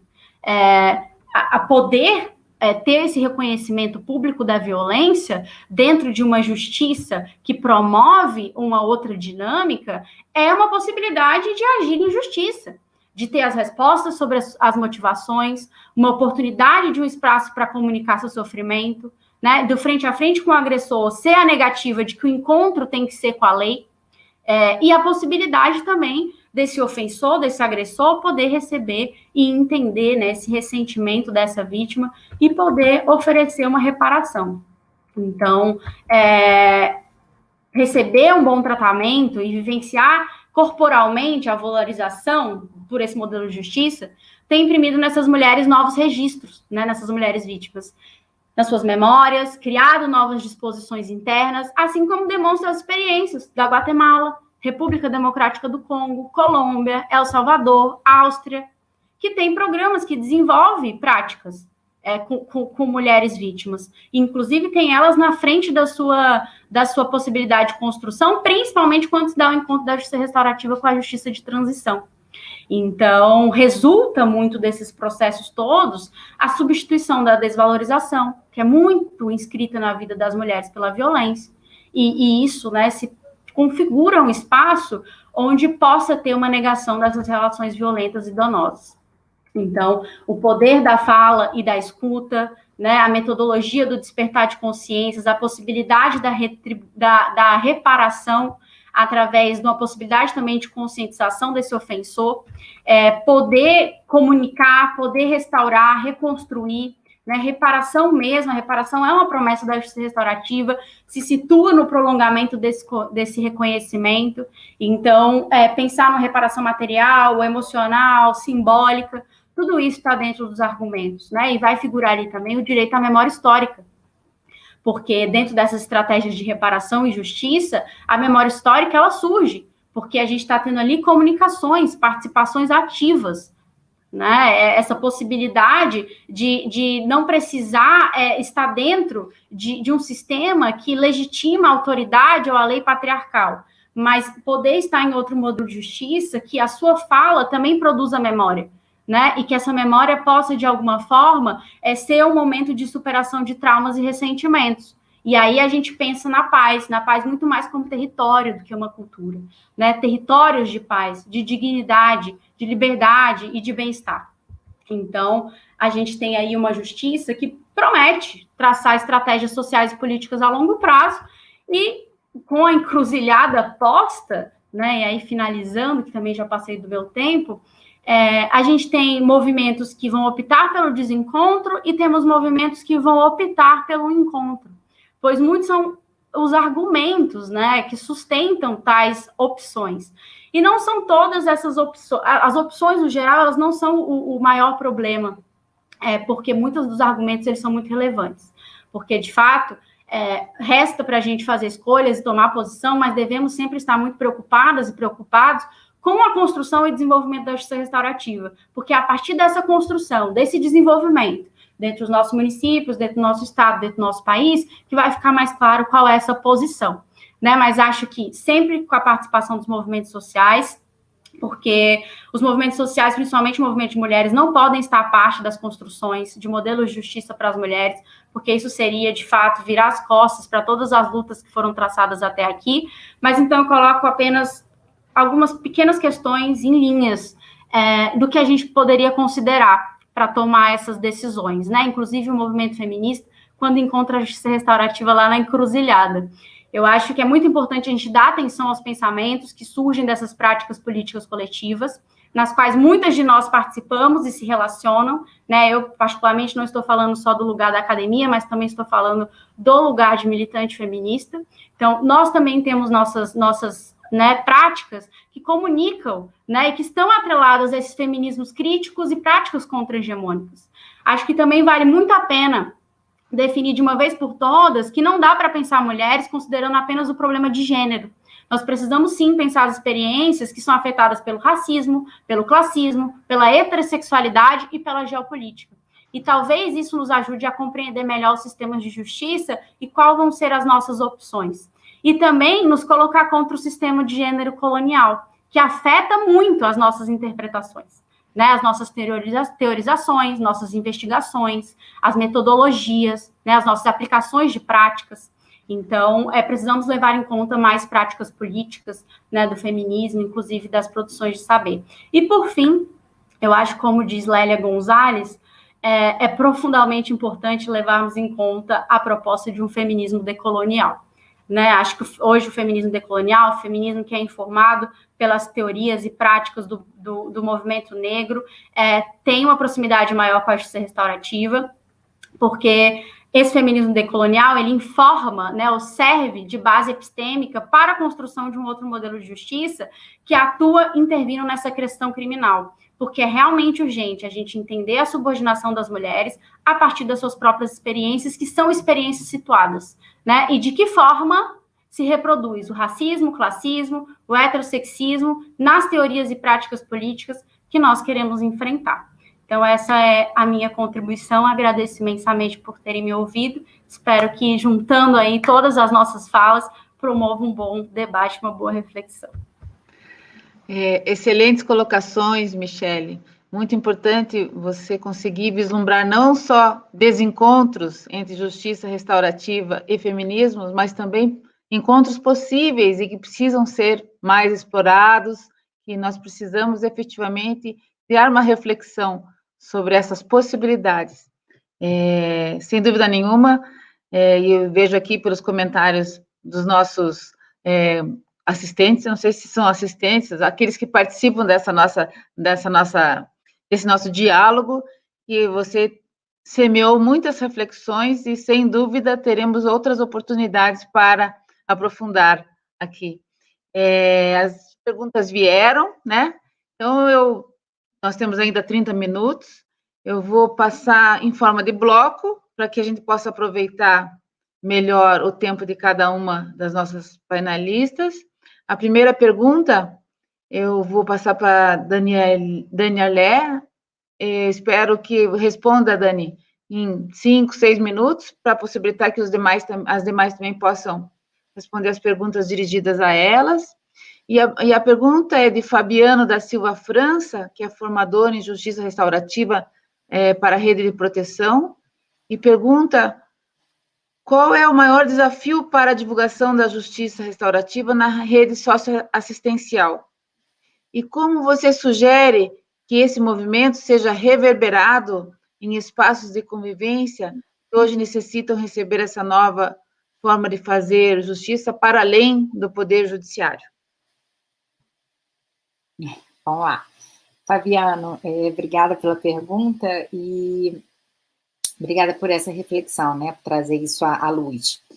à tona. Bom, eu acho que o desafio é o mesmo, assim, os desafios que nós enfrentamos são os desafios de trazer a JR para todas as redes. O primeiro desafio, para mim, é a falta de reflexão sobre o que está posto. Então, como lá no início eu falava sobre paradigma, ele costuma estar no nível 0 da nossa consciência. Então, se nós não trouxermos intencionalmente esses questionamentos, é difícil nós enxergarmos que o que está posto por si só não está servindo. Então, eu acho que o primeiro desafio é realmente questionar, né? Será que a rede socioassistencial está fazendo o seu trabalho hoje como da maneira mais eficaz possível? Está atendendo de maneira satisfatória o maior número de pessoas necessitadas dessa socioassistência? Então, acho que o primeiro desafio é como questionar. Devemos questionar em todos os espaços. Segundo, mostrar, ao questionar, saber enxergar que o que está ali não está servindo por si só. Então, eu acho que esse é um desafio que existe em qualquer rede. O terceiro, que para mim é muito forte,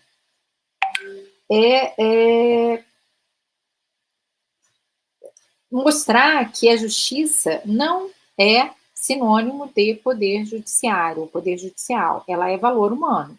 E como valor humano, ela deve ser buscada em todos os espaços. Então, a descentralização, na minha opinião, ela é elemento fundante, estruturante da forma de pensar da justiça restaurativa. Eu bato palmas à iniciativa do CNJ no Brasil, porque eu acho que foi um grande puxador desse movimento e desse trem, como boa mineira de coração. Mas eu não acho que isso é exclusivo do Poder Judiciário. Então, é necessário nós descentralizarmos e é necessário descentralizarmos em todas as redes. Como trazer isso para os diversos espaços de convivência? Através das práticas. E aí, sim, tendo facilitadores competentes nas diversas redes, para que cada vez mais nós possamos colocar em práticas restaurativas conflitivas e não conflitivas, criando espaços de escuta. Na rede socioassistencial, por exemplo, me parece que nós temos uma grande necessidade de escuta das pessoas que são vítimas de violências diversas e de privações diversas. E enquanto nós não escutarmos, talvez nós não identifiquemos as reais necessidades, né? Enfim, as pessoas com necessidades não atendidas podem usar estratégias de violência para atender a essas necessidades. Então, é necessário nós trazermos, sim, práticas para dentro dos espaços também da rede socioassistencial, seja para prevenir violência, seja para atender pessoas vítimas de violência, sem necessariamente ter que excluir essa pessoa do acesso ao judiciário. Na minha opinião, práticas restaurativas não excluem processos judiciais e podem se aplicar complementarmente, como, aliás, eu creio deva acontecer em casos de violência doméstica. Mas, enfim, eu não tenho resposta pronta, não tenho verdades na manga, essa é uma pergunta muito complexa, mas é um pouco da contribuição que eu trago para essa dúvida sua, que em mim persiste também. Eu acho que é um refletir constante e contínuo sobre isso. Ótimo, Daniele, grandes reflexões, até porque no lugar de fala que estamos, como Ministério Público, nós atendemos também as vítimas e as suas múltiplas vulnerabilidades. Então, nós não podemos deixar de atendê-las em todas as suas necessidades, e a justiça restaurativa, como uma proposta de intervenção, ela sempre é aplicável em todas as áreas, né, que o Ministério Público é chamado a intervir. Agora, a pergunta é para a Rafaela, é do André Terednik, que pergunta: como fazer a justiça restaurativa no judiciário, reduzindo os danos decorrentes da inafastável colonização que esse poder sempre exerce sobre as práticas?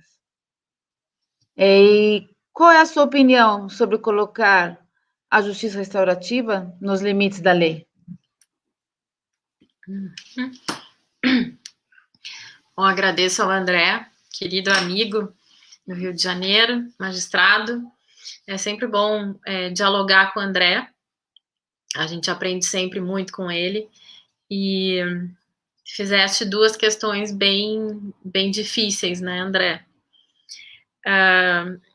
Bom, em relação à primeira questão, né, como evitar a cooptação, que a gente poderia chamar assim, me parece que esse é o grande desafio da justiça restaurativa no Brasil, né, porque a gente tem essa formatação que é muito própria da justiça restaurativa brasileira, que é de uma justiça restaurativa que foi concebida, que foi pensada, moldada, institucionalizada, tudo pelo Poder Judiciário, né? Então, isso é algo muito particular nosso. Quando a gente olha para experiências comparadas, a gente não encontra outra experiência com tamanho protagonismo do poder de justiça na elaboração de um modelo de justiça restaurativa, né? E eu costumo lidar com isso como um dado, né? Eu não vejo isso como um problema, né? Claro que este dado pode nos trazer problemas, né? Porque todo fato tem algumas consequências, mas me parece que isso é posto, né? E isso faz parte da nossa justiça restaurativa e a gente precisa encontrar meios de lidar com isso. Temos alguns caminhos possíveis, né? Tem várias coisas que a gente precisa fazer, né? Primeiro é abrir um pouco a justiça restaurativa a esses outros atores e agentes que estão trabalhando com justiça restaurativa, né? Então, assim como a Michele falava da necessidade de incluir os movimentos sociais, fundamentalmente os movimentos feministas, né, e também antirracistas, enfim, na discussão da justiça restaurativa, nós precisamos que as outras instituições também se tornem protagonistas da justiça restaurativa, né? Porque não podemos simplesmente dizer que, bom, é culpa do judiciário que quer resolver tudo. Alguém tinha que fazer alguma coisa, né? Então, a gente não pode dizer que seria melhor que não tivesse sido feito nada, né? A própria resolução 225, ela foi uma tentativa de quebrar com a inércia legislativa. Daí já vinculo também a tua outra pergunta, né? Nós temos um projeto de lei tramitando desde 2007 sobre justiça restaurativa. Ele é muito ruim, sempre disse isso, escrevi isso, continuo dizendo, é muito ruim. Mas o fato é que isso nunca saiu do papel, nem este projeto, nem outros, né? Então, num certo momento, o Poder Judiciário, por meio de alguns agentes ali importantes, considerou, né, que seria um caminho regular a justiça restaurativa minimamente por meio de uma resolução, né? Então, era o que estava ao alcance das pessoas envolvidas com isso para ser feito naquele momento. Assim como o Ministério Público já tem a sua normativa interna que fala da justiça restaurativa, né? Quer dizer, essas instituições estão aí se mobilizando para contornar esse estágio de letargia. E também, talvez, né, para prevenir um desastre, porque eu considero importante nós termos uma lei que trate sobre justiça restaurativa, né? Pelo simples motivo de que o nosso sistema jurídico é legalista, é hierárquico, é formalista, né? Então, nós nunca conseguiremos colocar a justiça restaurativa em discussão nos espaços importantes se ela não estiver na lei, né? É só nós olharmos para a experiência da mediação. A mediação foi periférica até o momento em que ela se tornou lei, em que entrou para o Código de Processo Civil, né? Com a justiça restaurativa, nós já estamos observando o mesmo processo. A partir da resolução 225 e de todo o impulso dado pelo CNJ, pela meta 8 lá de 2016, né, os tribunais começaram a buscar informações sobre justiça restaurativa, né? Talvez isso explique porque os tribunais estão na frente, né, em relação à academia, porque as faculdades de Direito recentemente estão introduzindo mediação de conflito, né, nos seus currículos em função das novas DCNs. Mas justiça restaurativa não está lá, porque ela não existe. Se ela não está na lei, ela não existe, né? Nós somos um país de códigos. Então, pelo mesmo fato que eu considero que a gente não pode simplesmente dizer que a JR no Brasil só vai funcionar se ela sair do judiciário, né? Eu também considero importante nós olharmos para essa característica do nosso sistema jurídico, e isso o Daniel Achuti fez muito bem na tese dele, né? E assumirmos essa característica. Claro que nós queremos mudar algumas coisas da nossa cultura jurídica, é evidente, né? Nós não somos conformistas, mas ao assumir essa característica, me parece que é possível nós entrarmos no jogo, né? Então, claro que é um risco a questão da lei sobre justiça restaurativa, porque pode vir algo desastroso, mas daí estão aí as lutas sociais, as instituições para botar o pé na porta do Congresso e debater isso, né? Nós temos instrumentos jurídicos, constitucionais, que nos permitem travar esse debate, né, dentro do Congresso. Então, acho que nós precisamos utilizar esses espaços e fazer isso, como já fizemos, né, como já fizemos numa comissão que foi montada dentro do projeto de reforma do CPP pelo deputado Paulo Teixeira, em 2016, se não me engano, 2017, em que se debateu, né, numa proposta de inserção da justiça restaurativa no novo CPP. Esse projeto, inclusive, esse debate do qual eu participei e muitos outros aí envolvidos com a temática participaram, gerou uma estrutura interessante, né, de proposta de inserção. Todos estávamos cientes de que não era ali o melhor espaço, nós queríamos que isso fosse feito no Código Penal, mas não era possível, né?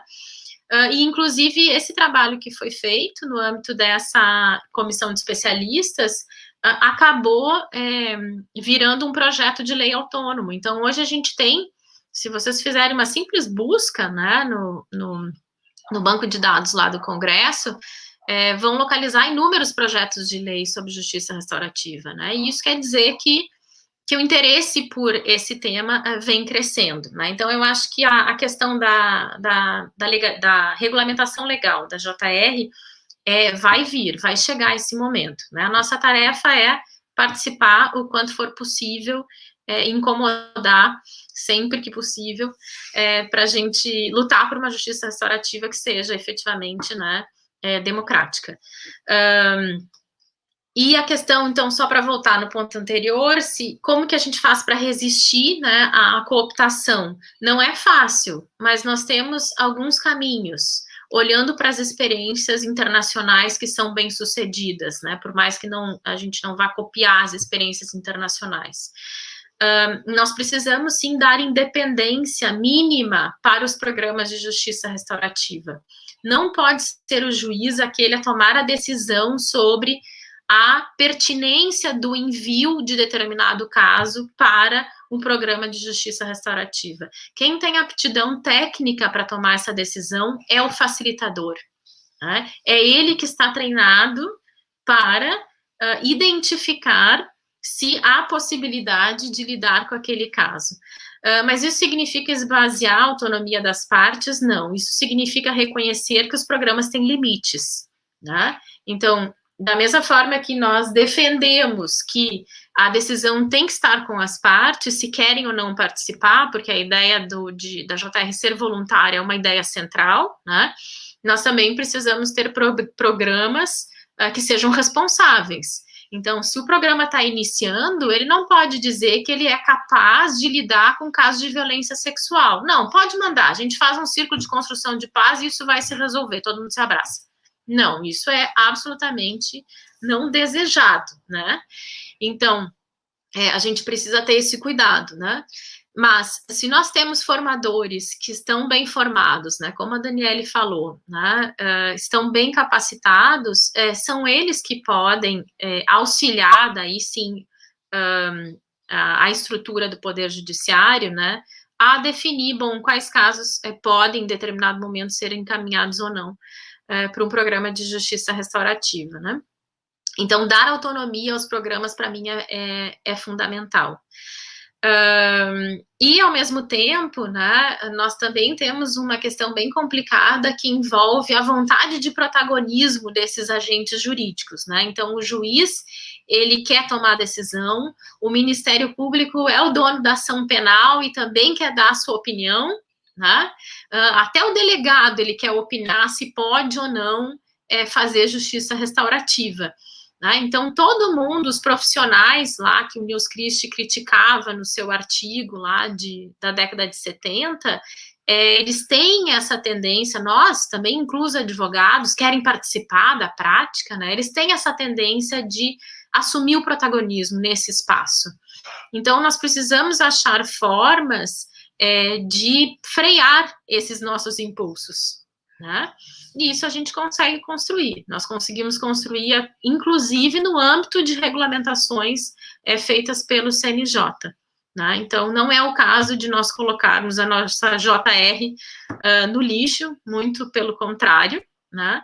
Mas sim de começarmos a incrementar o debate para encontrarmos formas de retirarmos um pouco do protagonismo desses agentes, né? Que são aí próprios do âmbito jurídico, e deixar que as pessoas, elas mesmas, conduzam, né, a situação. Acho que é isso. Muito obrigada, Rafaela. Bastante ampla a sua resposta e profunda. Isso demonstra que temos muito mesmo a conversar e a dialogar nesse nosso espaço conquistado, né? E agora, Michele, a pergunta vai para você, se é possível, a Lorena Fabene que faz, e se é possível a justiça restaurativa ter eficácia na lógica do sistema de justiça. Peço que você seja breve, nosso tempo já está estourado, para a gente poder depois concluir. Bom, eu acredito que sim, acho que é possível a justiça restaurativa, seus métodos, metodologias, enfim, terem potencialidades no âmbito do sistema de justiça. Eu vou puxar um pouquinho para o âmbito da minha pesquisa, que foi uma pesquisa realizada em juizados de violência doméstica, que tinham programas de justiça restaurativa em desenvolvimento, inclusive considerados unidades jurisdicionais de referência, e apesar de muitas problemáticas, também se tem algumas potencialidades. Entre elas, um bom desenvolvimento de apoio às vítimas, que isso é considerado, de alguma forma, uma prática potencialmente restaurativa, né, que traz aí, comunica outras possibilidades de justiça. Então, ali verifiquei, né, o quão o programa oferecia diversidades e multiplicidades de encontro, né, dessas mulheres com serviços de apoio e de reparação, enfim, e de restabelecimento da sua própria vida individual. Outros programas também têm desafiado o paradigma punitivo, no sentido de tentar buscar possibilidades nas brechas da lei, para que essas possibilidades de aplicação, né, nesses casos, além de ser potentes para as partes, também pudesse trazer um bom resultado, né, para o próprio juizado, de não oferecer apenas práticas punitivas, mas um resultado satisfatório, e diminuindo, né, um pouco esse abismo entre o direito e a justiça. Então, bom, são muitas práticas, também tem muitas perversidades no meio disso, tem uma justiça restaurativa mal compreendida e mal aplicada, mas acho que a potencialidade é clara. Infelizmente, a gente não tem tempo, mas então eu vou deixar aí a dica do que eu tenho escrito, né? Acho que a minha dissertação de mestrado, tão breve, será publicada como livro. Então, se quiserem acompanhar aí nas redes, enfim, essas movimentações, acredito que terá um material modestamente rico para a gente dialogar, né, sobre algumas dessas experiências. Bom, agradecemos muitíssimo tanto a participação das nossas panelistas com ideias novas, brilhantes, quanto a participação intensa também daqueles que nos assistem, e espero que venham daqueles que venham nos assistir também, porque a nossa proposta é continuarmos nesses diálogos impertinentes ou pertinentes, né, para a construção de uma sociedade melhor, mais justa, mais solidária, que é a proposta do nosso Fórum Social Mundial. Passo a palavra agora à nossa presidenta, Daniela Campos. Bom, eu queria muito agradecer a nossa mediadora, Mônica Louise, a nossa queridíssima Daniela Arlê, promotora de justiça de Minas Gerais, que vem sendo uma grande liderança nas reflexões internas do Ministério Público sobre a justiça restaurativa, e ainda mais as duas integrantes da escola Justiça Restaurativa Crítica, que vocês também podem seguir aí no YouTube, e também vai estar disponível a nossa fala lá no canal deles. Queria agradecer muito a Rafaela Palamola e a Michelle Incari.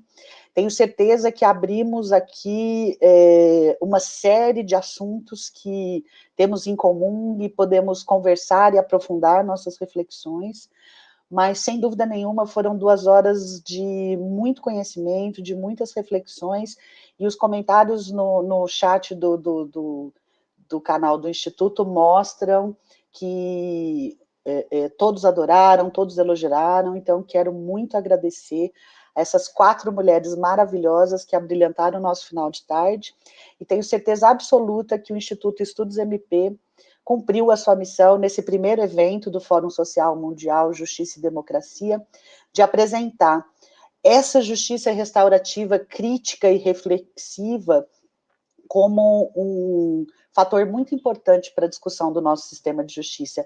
Inclusive, como dito pela painelista Rafaela, nós sequer ainda temos essa discussão nos ensinos de direito, né? Então, isso mostra como nós temos aí muito a fazer e muito a refletir, mas que, sem dúvida nenhuma, é um caminho muito importante aí para a justiça, principalmente do Brasil no século XXI.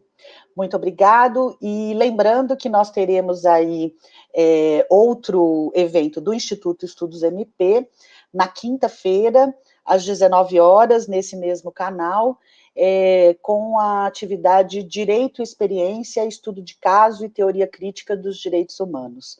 Então, já, se quiserem, tem já o link aí, já pode colocar o lembrete, e quem ainda não se inscreveu no nosso canal, não ligou o sininho, peço que o façam, isso é importante para que você também consiga ficar sabendo das próximas atividades do Instituto Estudos MP, e agradeço a participação de todos, de todas e de todos até agora. Muito obrigada.